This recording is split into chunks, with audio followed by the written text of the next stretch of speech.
Adriano Cappellari è chiuso nel silenzio all'interno della sua abitazione di Enego. Abbiamo provato più volte a suonare al campanello di casa, ma non risponde nessuno. A parlare invece è il suo avvocato Roberto Rigoni Stern. Il ragazzo è molto provato da questa vicenda che sta avendo una ricaduta molto negativa dal punto di vista mediatico, come era presumibile ovviamente, però la difesa in questo momento deve concentrarsi su quello che è il proseguo dell'attività dell'indagine e soprattutto su quello che gli inquirenti metteranno a disposizione per capire quale potrà essere la migliore strategia per poterlo assistere anche in un giudizio.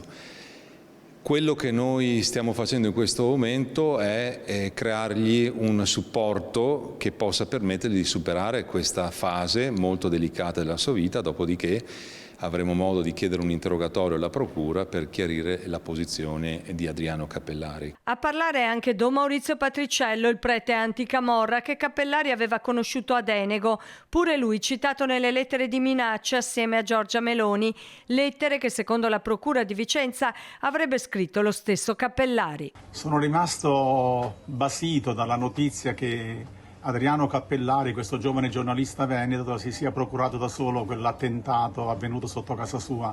Perché lo abbia fatto io non riesco a saperlo, è un giovane che ha bisogno di essere aiutato.